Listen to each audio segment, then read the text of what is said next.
upon a very close scrutiny of the alleged references to Muhammad in the Bible as a prophet, they absolutely have no relation to the prophet of Muhammad, nor prophesy his coming. Muhammad is not mentioned in the Old Testament. Muhammad is not mentioned anywhere from Genesis to Revelation. Muhammad is God's true messenger. That's a joke.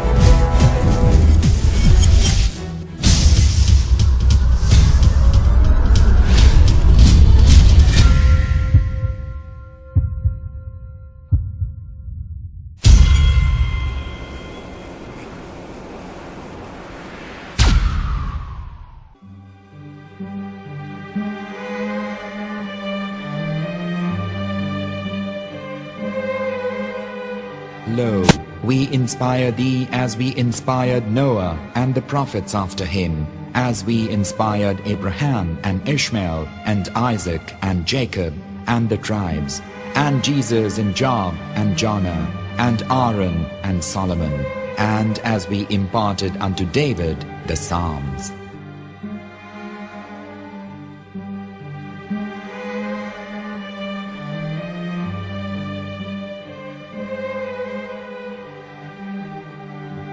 The verse we've just heard is from chapter 4 of the Quran. In the verse, God is affirming to humanity that Muhammad is indeed the recipient of a divine guidance, just as Noah, Abraham, and the rest of the prophets. However, some Christians and Jews today don't believe that Muhammad was a prophet and the covenant that God made with Abraham. And since the Quran is not their book of authority, in this video I'm going to show you that the book you're holding in your hands contains the name off the seal of prophethood, the Prophet Muhammad.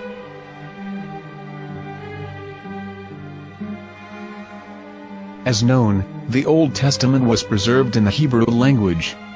In the 5th chapter of the Shir HaShirim, which is one of the 5 Megillat or sacred scrolls that are part of the Hebrew Bible, or for short the Song of Solomon, as Christians know it today.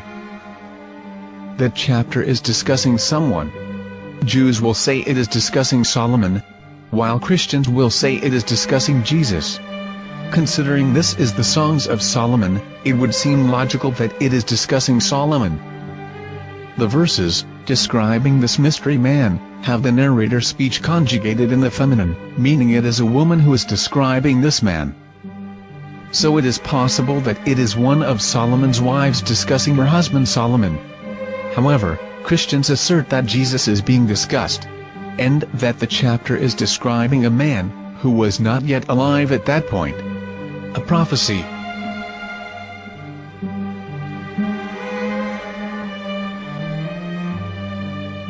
In reading the English translation of Song of Songs 5:16, it finishes the description by saying, "He is altogether lovely," but what most people don't know is that the name of that man was given in the original Megillat. Here is verse 16, and how it is written in ancient Hebrew, before introducing the vowels, in the 8th century. From the Hebrew Bible, on scripturetext.com. Here is the word in question.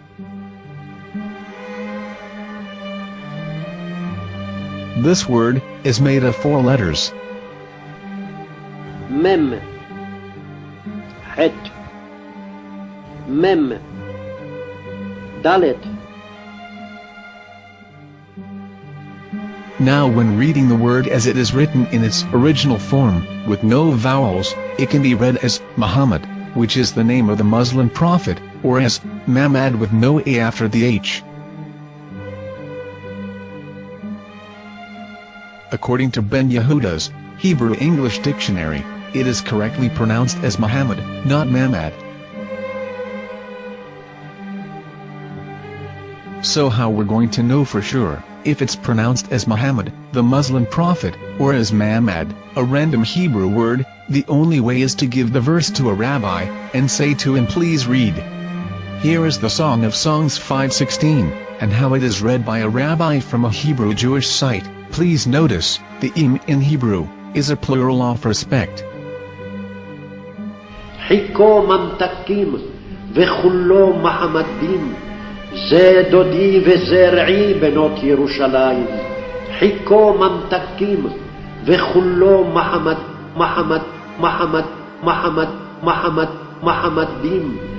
זה דודי וזרעי בנות ירושלים.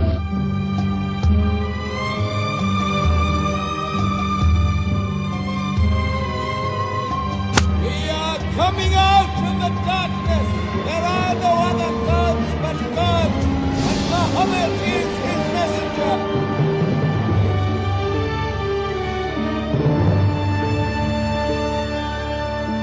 Let the world hear.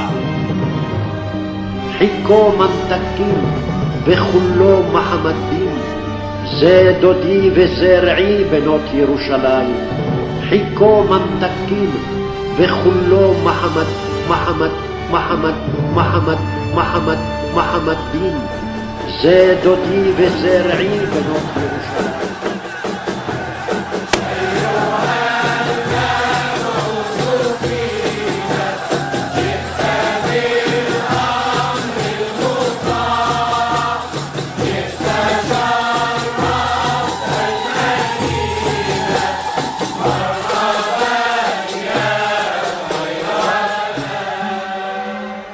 Here is the famous SDL translation tool, which includes a professional human translation, as well as an online translation. We're going to copy our Hebrew word of the Song of Songs, directly from the Jewish site. It's the same site, where you can hear the rabbi reading the verse in Hebrew. All links are in the description, so, we're going to copy the word and paste it, and ask, please translate. Are they going to translate the meaning of the name of that person? As the Bible translators did. Which is the praised and the lovely one, or are they going to keep the name as it is? Well, see it yourself. Here is the World Lingo Translator. The result is the same. It's Muhammad. You have no right. You have no right to translate names of people. Anybody. Your name should be retained. Mr. Black is Mr. Black, though he's white. You have no right to translate names of people. But they have been doing that. Muhammad they translated as altogether lovely. But the word Muhammad in the Hebrew language, the word Muhammad in the Hebrew language.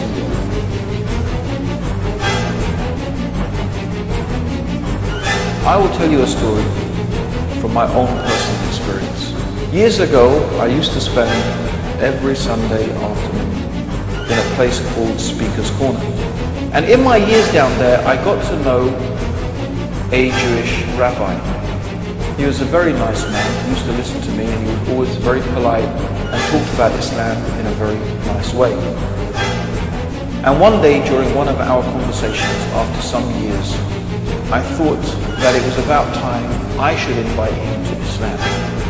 So I said to him, you know, my friend, we have been talking now for many years, and even you have admitted to me that Muhammad is a prophet. So why then do you not embrace Islam? He said to me, we Jews, we never change our religion.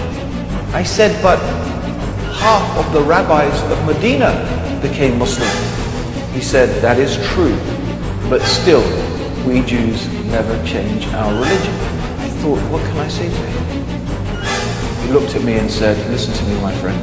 God sent to us a prophet Moses, and we didn't even listen to him. Do you think we're going to listen to another prophet after him? From another tribe? From another people? When he said that, I had nothing left to say. He knew that Muhammad was a prophet. In fact, another rabbi also came up to me